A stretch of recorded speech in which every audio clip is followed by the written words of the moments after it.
Good evening, and thank you for joining us live via the LinkedIn Live UNSW platform. It's my absolute pleasure to welcome you from wherever you're joining us around Australia and, in fact, the world. This evening, we're going to be discussing a very relevant topic: how to succeed during the rise of remote working. So it's completely appropriate that you're joining us from wherever you are this evening. Before I commence, I would like to acknowledge the traditional custodians of the land on which the UNSW campus is situated, the Bedigal people, who are the traditional custodians. And I'd like to acknowledge elders, both past, present, emerging, and any who are joining us here this evening. My name's Chris Lewis, and it's my privilege to be our Master of Ceremonies this evening. I'm the Head of Future Student Recruitment, which means I get to have all of these interesting discussions with fascinating people from both our academic community and our alumni community and help you explore exactly how we can help you to stay ahead in your career. We will have some time for questions at the end of our discussion, so please feel free to drop those into the chat at any time, and we'll do our best to get to those as we go through. Without any further ado, though, I'd love to welcome my expert panel here this evening, very appropriately joining me remotely. Firstly, I'll introduce Professor Frederick Anseal. He's our Senior Deputy Dean, Research and Enterprise in the UNSW Business School, and he'll tell you a little bit more about how he's been helping people and organisations learn and adapt to change. Very, very topical. His research has been cited all over the place, and I dare say the last year has seen a real increase in that, and we'll come to that and pick that up as a topic of conversation. And we're also joined this evening by Vanessa Stewart, one of our fabulous UNSW alumni. She's currently the Client Services Director at WPP AU NZ Experiences, and she'll tell us all about what she's been up to in that space. She recently completed her Juris Doctor here at UNSW, and we'll talk about how that's been helping her to get ahead in this exciting and brave new world in which we find ourselves. So we'll be here for the next 30 minutes or so, and we'll see how we go, unpicking this extremely relevant and exciting topic. So, Frederick, if I come to you first, and just tell us a little bit about what you have been working on and what your background's looked like in the last couple of years. Thanks, Chris. And well, honestly, I've been in this sort of same situation like a lot of other people, and so I came to Australia from Europe, from London actually, 3 months before we went into first lockdown in March 2020. And so I've had the experience that a lot of people have had joining a new organization, being lucky to meet your colleagues, but then quickly going into lockdown and then sort of needing to navigate a new organization from home, right, through a screen. And that is a strange experience. I can imagine, in a new country nonetheless as well. You would have had a couple of months to be able to experience Sydney and everything that it has to offer, I'm sure. Yes, absolutely. And Sydney is a fabulous city. And even if it was not a fabulous city, I could not leave anyway, right? We've been locked with the borders. But it has been a magnificent experience. And honestly, I'm an organizational psychologist. And as an organizational psychologist, these have been honestly exciting and amazing times, because suddenly all these companies, all these organizations needed to shift to working from home. And I get so many questions from companies for advice, for research, to sort of examine what is happening. And so for me, honestly, it's been quite exciting. And your research has been in that change and how organizations as systems cope with that. It's a big question to lead off with, but what has the acceleration been like since that start of that COVID period? So it's been quite a shock, and it's been a global shock. And it's been quite impressive how quickly businesses have shifted to working from home and shifting to digital sort of communications. And what what a lot of people were talking about for maybe 20 or 30 years has suddenly happened in a couple of weeks. And so a lot of people were skeptical about this being possible, if people would be able to work from home, if managers could lead from home, if they could lead virtual teams. And suddenly we've seen this happening in a matter of weeks. And people have been very sort of resilient in adapting to this. It has not been easy, of course, but if you now look back, we've been amazing in how we sort of adapted to all that change. Yeah, and we'll unpick a little bit around what some of those changes you've seen. But Vanessa, I'll welcome you to the conversation as well, as a recent alumni of UNSW. In fact, tell us a little bit about your world of work over the last 18, 24 months. Yeah, I know it's really freaky to think about it going on for that long, isn't it? And I think in that 18 months, we've had really distinct phases. I work for a global marketing network, which is headquartered in London. So they went remote probably about a week or two before other organisations did in Australia. So there was that period in early March where we had people kind of walking out of the office with their files and really having to adapt to using technology at home for the first time. And I think that there was a high level of anxiety around our health and safety and well-being. And then I think people were so excited to use different forms of technology to connect. We sort of almost became overzealous and we were overdoing Teams. And then I guess for the last 6 months has really been a high level of fatigue. But certainly at the moment, particularly in marketing and advertising, was definitely sensing that there's some optimism and that we're in the finish line. But it's definitely been a challenge to maintain the well-being of your staff and to kind of continue with business as usual. Yeah, and I guess, did you have any particular concerns? I mean, you're dealing a lot in marketing and advertising with consumers and consumer sentiment and what they want. Were you particularly worried about trying to stay ahead of that? Yeah, I mean, it's interesting because there are lots of clients who have done really well during COVID. I think probably the areas of concern or the biggest challenges have been around people and culture, not so much clients. I mean, we've had to maintain consistent communication with them, even if they've decided to freeze some of their advertising activity. But I also think that clients have been really receptive and supportive. So relationships that would otherwise might be a little bit fractious, we've actually found that our clients are more open to us staying in contact with them. I'd say that the well-being of staff has been the biggest challenge, and particularly really junior staff. I mean, we've got a couple of people on our team who are in their first job and they've never been in an office. So all of the things that you would usually carry out to initiate them, like a tour of the building, introducing them to people in the kitchen, taking them to the local coffee shop, having them sit in on lots of meetings so they can start to experience the agency culture, which is kind of why they're in it, is to work in an agency. We've had to try and recreate those things online, and that's tough, but we'll get through it. Yeah, and I guess we'll reflect a little bit on what that has looked like. Was there any standouts you just wouldn't do it? Because I guess as we start to talk about the future now and equipping people to move forwards, are there any big watch outs from your perspective? I guess you've tried most things now. Yeah, I mean, definitely our organisation will use a hybrid model.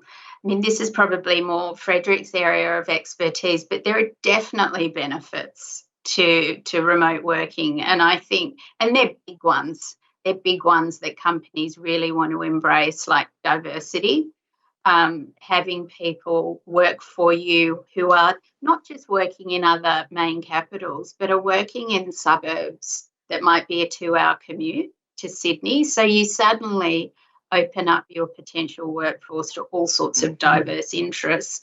And I think for parents as well, people who have parenting obligations, being able to be flexible around that, which actually means that you need to be really flexible about how you structure your time and how you structure your projects, and to expect that some of your people might be offline, early afternoon because of their obligations.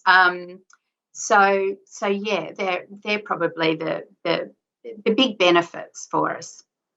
Absolutely. Frederick, the hybrid model, I think Vanessa's just raised it. I think we can't have this conversation without talking about the hybrid model and its benefits. What are you seeing in that space?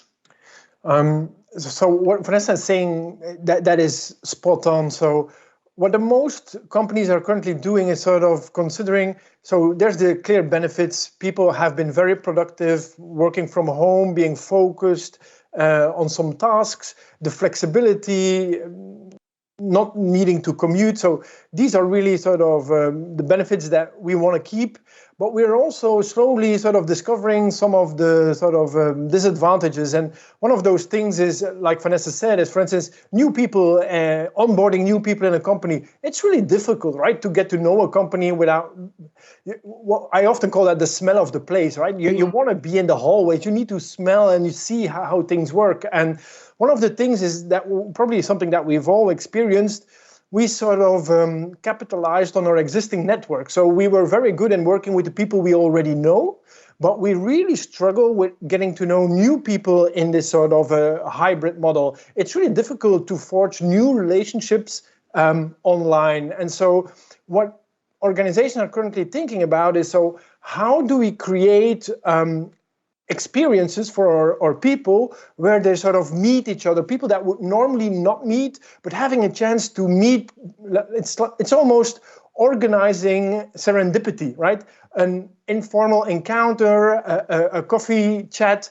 You need to recreate those opportunities, because that's where creativity comes from. That is how people connect and share information. And so what I feel now is nobody has found the magic formula yet. And so all organizations are a bit experimenting with those models, trying to keep the best of both worlds and combining this.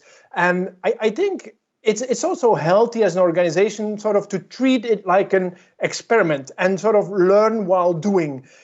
There's a risk in that some organizations would try to fix things, right?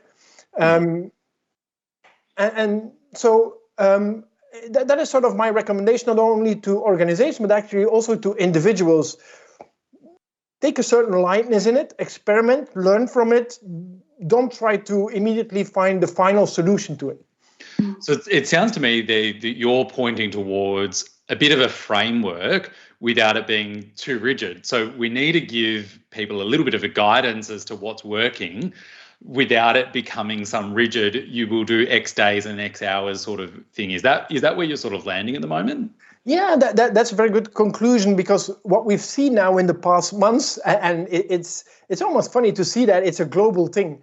All these companies have sent out surveys to their staff and asked, how many days would you want to come back to the office, right? And they try to find out, but basically a lot of people don't know.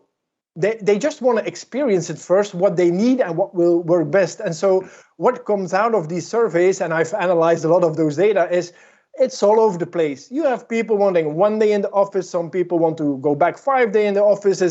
And typically you end up with 2 or 3 days. But basically that is an average, and it does not sort of meet what people really need. And so we will need to customize a bit. What is good for one organization is not necessarily good for the other one, but maybe even at a team level, some teams might work differently. And do you think it gives rise, I guess Vanessa was talking a little bit there about this idea that it opens up doors, it creates that global pool of talent as opposed to having to fish for people who can show up to the organization. Is that something that we're starting to see, or are people going to want to go back to first principles? It feels like it could go either way at this point. Oh no, it's absolutely the case that, especially in sort of all digital industries, software companies, they see a global pool of talent, right? And they see we can tap into that talent imagine that some of those companies are in the most expensive cities in the world to live in, but suddenly you can have people from other continents even. And so a lot of companies are looking, how do we tap into this? On the other hand, they're a bit cautious as well, because sometimes you need to bring people into the same room and they need to connect. And so how will that play out? And so again, experiments. And Vanessa, I guess you're working in a creative industry. We would historically think some of those ideas around that incidental connection and I guess the water cooler chat and getting in a room and putting some Post-its on the wall really connect into that creative style of thinking and industry. Have you been able to overcome that? I'll be honest and say no. And I think that, in the last 18 months, there's been sort of lots of talk about pivoting and virtual this. And I think as we sort of extend through the second phase of Delta, there's just a real urgency to get back to in real life. And I think, like you said, those water cooler conversations is usually where you will solve the creative problem. And it's a particular challenge for relationship management as well. I mean, there's that great moment when you go to see a client or you're at an offsite meeting and you're walking between the elevator and the meeting room, and it's where you do your best bonding. It's the small talk where you get to build relationships. So can you have a degree of that online? Yes, I guess so. But I don't think anything is ever going to replace being in the same room, reading people's body language, making small talk, sort of hearing their laugh, kind of just picking up on the vibe in the room. And that's really important for creative problem solving. And I think it also demonstrates where there's a little bit of industry bias or category bias around different people having preferences for different modes of working. So last year I worked on a client for most of the year. The tech and digital people didn't even see why they had to come into the office, and I understand why. Whereas the people who are more in creative and client service want to be in the office and think everyone should be in the office 5 times a day, to the extent that the call would go out to say, we have a client coming in on Thursday and everyone must be in the office to show that we have an agency culture. It's fascinating, isn't it? And I guess it goes to Frederick's point there that we're actually going to have to start thinking about different teams and the function of the different teams working in different ways and allowing for that individuality of teams to come out within organizations. So it'll be less about organizational identity perhaps and more about the function and the team itself.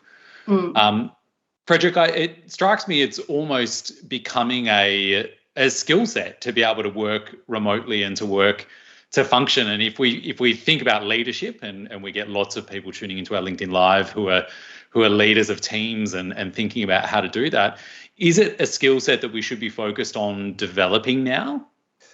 Yes, I think so. And so I often say that the more digital we become, the more human we need to be. And so I think a lot of people think that the future will be for people who have a digital skill set, and that is absolutely true.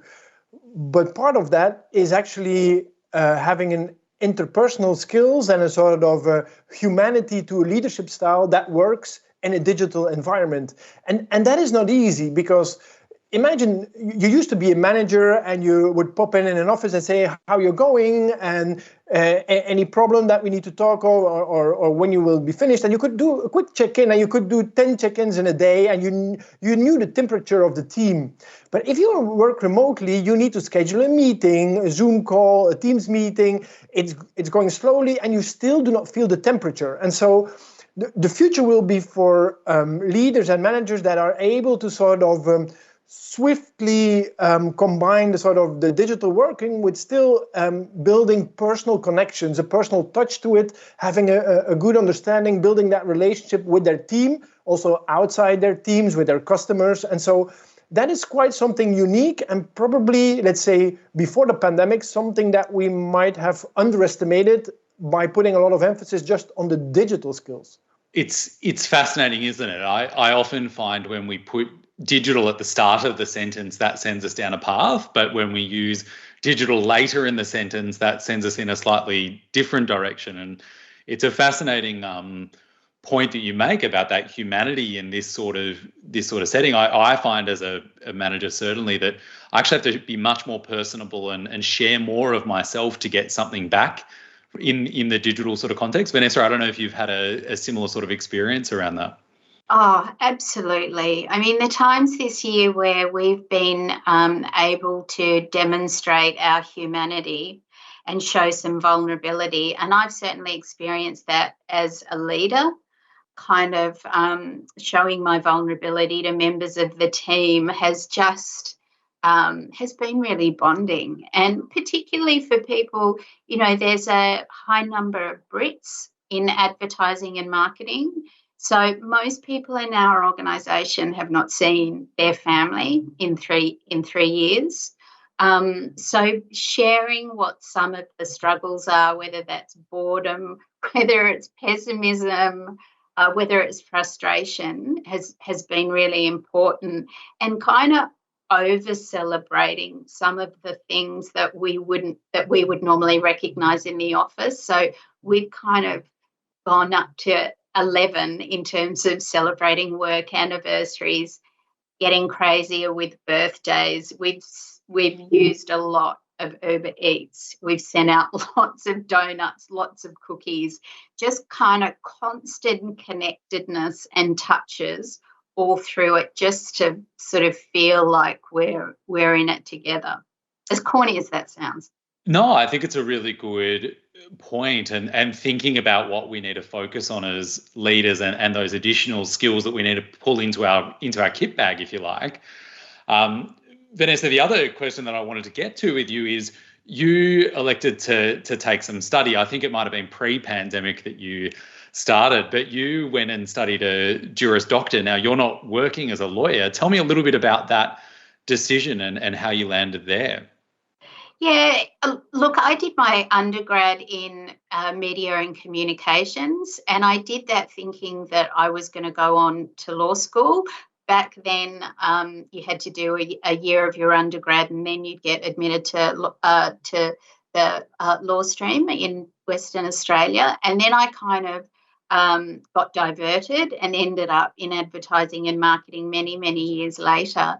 And so I kind of got to a point in my career and my life where I definitely wanted to do postgrad study. I wanted to upskill. I wanted to sort of advance some of my thinking. And I went into law thinking that I might want to segue into that as a career. So I was working full-time, studying part-time for 6.5 years.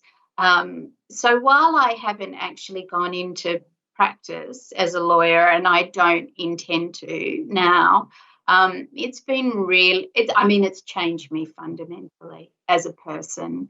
And even though the skills that you acquire in law school aren't directly relevant in advertising, it's fundamentally transformed the way I problem solve, how I analyse situations. I mean, I used to be a really creative, run on my instincts decision maker, and now I accept and embrace ambiguity much more, and I kind of I implement those skills and problem solving solutions in the day-to-day of advertising, which can be very ambiguous.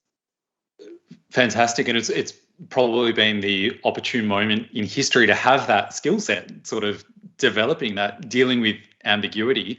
And Frederick, I guess if I ask you to sort of put your future hat on and sort of think about some of these skills that, people who are sort of mid-career and growing their career at the moment might need as this world of work evolves, can you put your finger on anything in particular? We've talked about the humanity and the digital humanity in that sort of area. Is there anything else that we really need to lock in on? Yeah, I think the sort of the unpredictability of it all, I think this was a shock, but I expect that we will have a turbulent period for a couple of years to come. And so I would say being agile and having a learning mindset, never stop learning, right? Being willing to sort of embrace changes and just sort of having the modesty to say, I don't know this, but I'll probably be able to master this if I put some time in it and learn. So not feeling threatened, feeling open. I think that is the right mindset probably for the next couple of years. Okay. So there's lots for us to unpick there, and many things for our audience to think about as they're developing their careers, and lots of opportunities to start to explore some of that with UNSW. I did want to leave some time for some questions from our audience, so thank you for those of you that have submitted them. Vanessa, I might come to you with the first question because you told us that your company is global and you're working across time zones. So this question, I think, is directed to you there. So our attendee has asked, as teams become more global, how will this impact people's ways of working across time zones? And how can we start preparing for more of that? Yeah, I mean, I think that's a really interesting one. So most agencies have part of their tech workforce in India. And at our company, we actually have a lot of creative and designers who work in Western Australia. So that's actually really handy for us, because in terms of the way we structure and problem solve creative during the day, if that needs to be implemented through artwork or particular creative assets, it's kind of handy because then we kind of have that happening while we're asleep or eating. So I would absolutely embrace that. And I think, again, as far as diversity goes, having people in different time zones is just sensational. Okay, and that time zone for Perth might change even further if they secede and become their own country. Thank you to those joining us from Perth tonight. We look forward to seeing you again.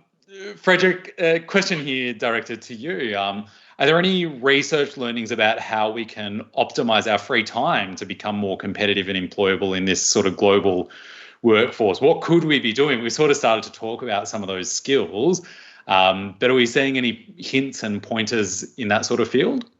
Actually, yes, it's a very good question. What we've seen is there's been a lot of studies on this sort of fatigue, mental health issues, and so what I see during the lockdown, but also people working from home, is that even their sort of free time becomes overly structured. If you're not working, some people think that they then suddenly, if they have a bit of free time, that then they need to do all these other things, right? They need to walk 10,000 steps or 15,000 steps a day, or they need to do the meditation. And these can all be fantastic things to do, right? But by imposing increasingly more sort of targets on them, people get fatigued and exhausted, even to a point that people get burnout. And so what I actually would say to people is that free time is free time, right? You need to take time for yourself to really relax without maybe even imposing new targets about what you need to achieve in that free time. And that comes a bit back to that idea of sort of, it's about authenticity, but also rediscovering sort of yourself, your true north, so to speak.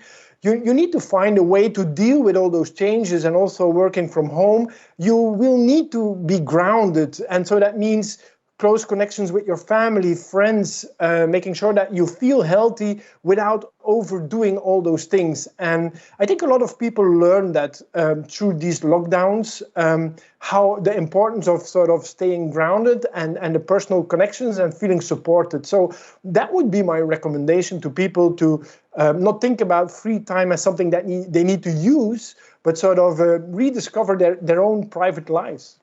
Yeah, I think, Frederick, you've hit a nerve there for me. I've recently started setting alerts on my watch to give myself 10 minutes of free time, but when the watch runs out, the free time's over. So it's still quite structured. I think I might revisit that one on that advice. I'll take one more question from the audience, and I might get a perspective from both of you, because I think you've both lived through this. But Vanessa, if I start with you, so if remote working doesn't come naturally to you, and I'm guessing this is a new grad who hasn't known it any other way, what can you do to get better at it? I think it's important to choose the right formats and the right technology to be able to collaborate. And I know that that can be a bit difficult if you're a student, but I think it's particularly important in the workforce. And I would also say to reach out to your colleagues and your managers and your friends, along the lines of what Frederick was saying. I think imperfection and celebrating our imperfection is really, really important. So stay human. Wonderful tip. And Frederick, from you? Well, I probably would first say, relax. This does not come natural to anyone, right? Our brains were definitely not made to have this sort of conversation. So if you feel somehow that you are struggling with this, know that a lot of other people, maybe they are not saying it out loud, but a lot of people are struggling with you.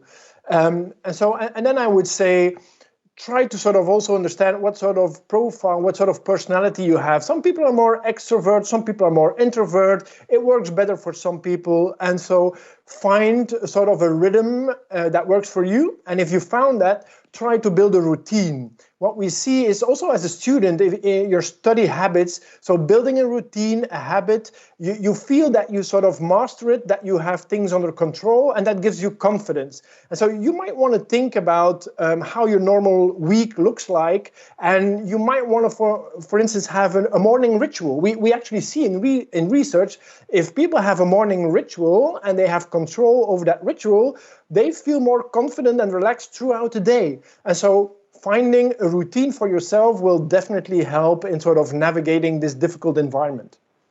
I think that's a wonderful piece of advice to leave us with. And thank you, Vanessa, for yours as well. Thank you both of you, in fact, for giving up some of your time this evening. It's been a fantastic conversation. I actually felt we could have unpicked that for a lot longer there. So I do hope that if you've joined us tonight, you've learned something new, and that gives you a little bit of insight into dealing with this remote working journey and how you can incorporate some of those tips into your own thinking and your own progress in that space. If you've got any further questions about UNSW and areas in which we can assist you to grow your career, please do connect with us via phone, email, chat, all the normal channels.